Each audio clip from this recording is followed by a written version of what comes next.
Hello, നമസ്കാരം. അസ്സലാമു അലൈക്കും.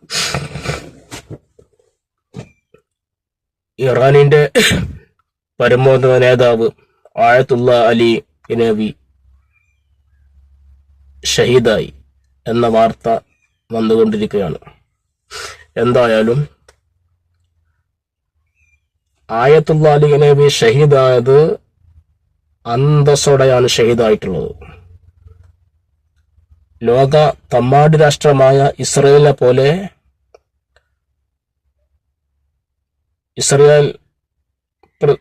നെതന്യാഹുവിനെ പോലെ പേടിച്ച് ബങ്കറിൽ ഒളിച്ചിരുന്നു അല്ലെങ്കിൽ രാജ്യം വിട്ട് പോയി ഓടിപ്പോവേണ്ട അവസ്ഥ ഞങ്ങൾക്ക് വന്നിട്ടില്ല, ഇറാൻ വന്നിട്ടില്ല.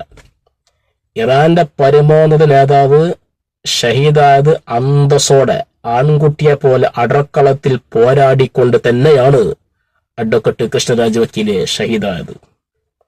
അല്ല, നിങ്ങളെ പോലെ കൃഷ്ണരാജ് വക്കീലെ, നിങ്ങളെ പോലെ ശത്രുവിന്റെ മുന്നിൽ ബ്രിട്ടീഷുകാരന്റെ ഷൂ നക്കി കൊടുത്ത പാരമ്പര്യം അല്ല ഞങ്ങൾക്കുള്ളത്. അവരുടെ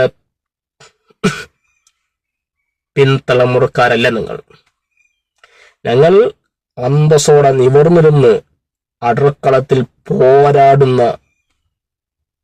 പോരാടിയ ധീരന്മാര് പിൻതലമുറക്കാരാണ് ഞങ്ങൾ.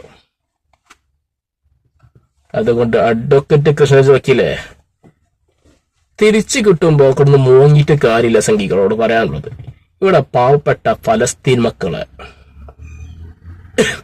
കാട്ടിക്കൂട്ടിയത് നമ്മളെല്ലാം കണ്ടവരാ അല്ലേ? അവർ എന്ത് തെറ്റ് ചെയ്തിട്ടാണ് ഇസ്രായേൽ അവരെ ആക്രമിക്കപ്പെടുന്നത്? ഇസ്രായേൽ ഫലസ്തീനെ ആക്രമിക്കുമ്പോൾ അത് തീവ്രവാദമല്ല. ഫലസ്തീൻ ഇസ്രായേൽ തിരിച്ചടിക്കുമ്പോൾ അത് തീവ്രവാദമാവുക. അതെങ്ങനെ? തിരിച്ചടിക്കുമ്പോ കിടന്ന് മോങ്ങിയിട്ട് പിന്നെ കാര്യമില്ല.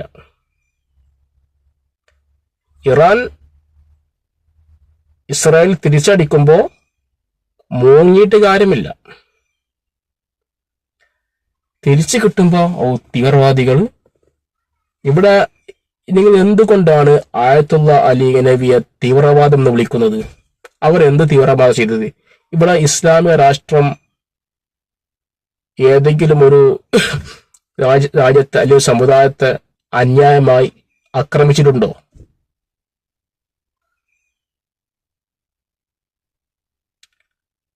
ഇവിടുത്തെ സംഘികൾ മറുപടി പറയണം. ഒരു വിഭാഗത്തെ അല്ലെങ്കിൽ ഒരു മതവിഭാഗത്തെ ഇവിടെ തീവ്രവാദികൾ ആക്രമിക്കുമ്പോ തിരിച്ച് അടിക്കുമ്പോ അത് തീവ്രവാദം. എങ്ങനെയാ അത് തീവ്രവാദമാവുക?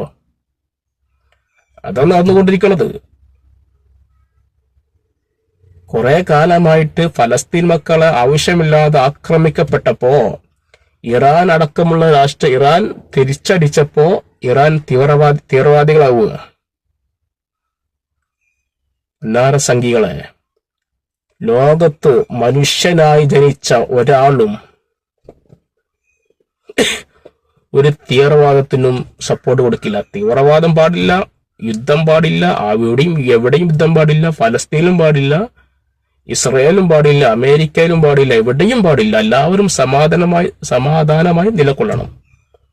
പക്ഷെ ഒരു വിഭാഗം മാത്രം യുദ്ധം ചെയ്ത് അവരെ മാത്രം അടിച്ചൊതുക്കുക, മറ്റുള്ളവർ ഇവിടെ ഞങ്ങൾ വലിയ ആളാണ് നടക്കുക, അത് നടക്കില്ല. ഒരു വിഭാഗത്തെ അടിച്ചൊതുക്കുമ്പോ തിരിച്ചും കിട്ടും എന്നൊരു ബോധം വേണം. തിരിച്ചു കിട്ടുമ്പോൾ അത് തീവ്രവാദമാണ് എന്ന് പറഞ്ഞിട്ട് കാര്യമില്ല, കിടന്ന് മോങ്ങിയിട്ട് കാര്യമുണ്ടാവില്ല.